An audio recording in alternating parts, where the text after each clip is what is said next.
दोस्तों, बहुत समय पहले की बात है। एक राजा था जो अपनी प्रजा और अपने परिवार का खूब ख्याल रखता था। लेकिन राजा को अपने आदमियों पर कुछ दिनों से संदेह था और उस राजा के 3 बहुत ही खास मंत्री भी थे जो उसका काम संभालते थे। लेकिन कुछ दिनों से राजा के उन 3 मंत्रियों में से कोई एक मंत्री ऐसा था जो राजा के पैसों में गड़बड़ी कर रहा था और वह मंत्री अपने काम को ठीक से नहीं कर रहा था। अब राजा काफी दुविधा में था। राजा को यह समझ नहीं आ रहा था कि उन 3 मंत्रियों में से कौन सा मंत्री बेईमान है और कौन सा मंत्री। यह पता लगाने के लिए एक दिन राजा ने उन 3 मंत्रियों को अपने पास बुलाया और कहा, देखो मंत्री जी, हमारा जन्मदिन आ रहा है, इसलिए आप तीनों को एक घने जंगल में जाना होगा और आप तीनों को एक एक बैग दिया जाएगा। उन तीनों को एक एक बैग दे दिया और उनसे कहा कि तुम तीनों को अलग अलग घने जंगल में छोड़ दिया जाएगा।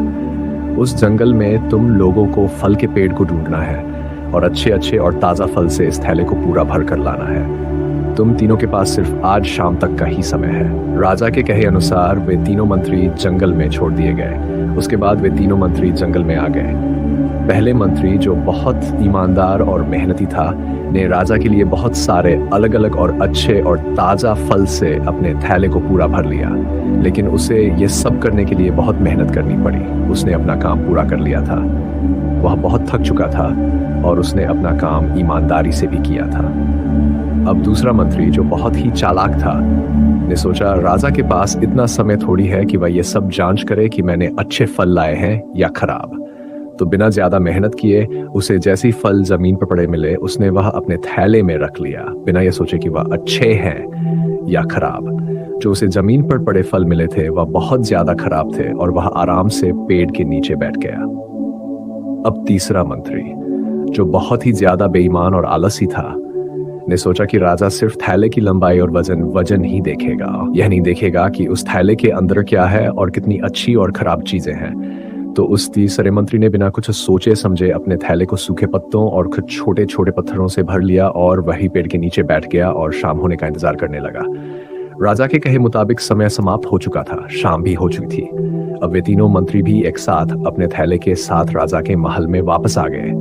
राजा ने देखा कि वे 3 मंत्री जंगल से वापस आ गए हैं, तो राजा ने उन 3 मंत्रियों के थैले को खोलकर देखा नहीं कि उसके अंदर क्या क्या है।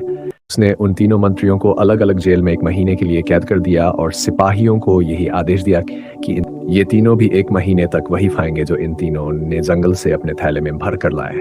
पहला मंत्री, जिसने अपने थैले में अच्छे और ताजा अलग अलग फल जमा किए थे, ने जेल में 1 महीना आराम से गुजारा, अच्छे फल खाते हुए जो उसने खुद जमा किया था। दूसरा मंत्री, जिसने बेकार और खराब फल अपने थैले में रखे थे, उसे वही बेकार और खराब फल 1 महीने तक खाने पड़े और वह उस जेल में ज्यादा दिनों तक टिक नहीं पाया और बाद में खराब फल खाने की वजह से बीमार पड़ गया और उसकी तबीयत खराब हो गई।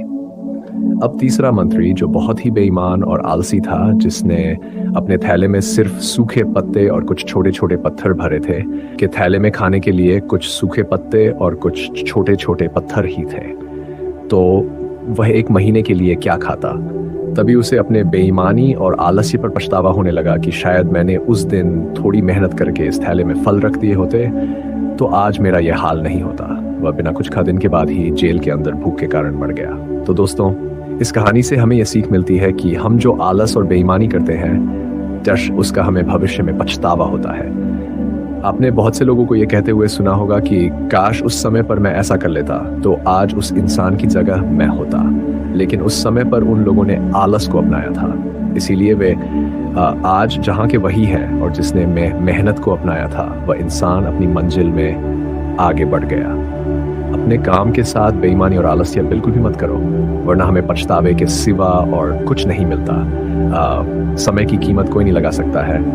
हम लाखों रुपए देकर भी अपनी जिंदगी का 1 मिनट भी वापस नहीं ला सकते। इसीलिए इस समय का सही उपयोग करो। समय की एक अच्छी बात यह है कि हम उसे किन चीजों में गुजारते हैं, यह हमारे हाथ में होता है। बुरी बात यह है कि समय गुजर जाता है। बस यह हमारे हाथ में है कि हम उस समय से क्या नया कर सकते हैं। तो अपने एक एक पल का हिसाब रखो कि हम उन्हें किन चीजों में गुजार रहे हैं। अगर आप इस कहानी को और भी लोगों तक पहुंचाना चाहते हो तो इस वीडियो को लाइक करो ताकि यह और भी लोगों तक पहुंचे। दोस्तों, आपने आज के इस वीडियो से क्या सीखा वह मुझे आप कमेंट में बता सकते हैं। उम्मीद है कि आपको आज की वीडियो पसंद आई होगी। तो इस वीडियो को उस इंसान को शेयर करें जिसे यह कहानी सुनने की जरूरत है, और चैनल को सब्सक्राइब करें।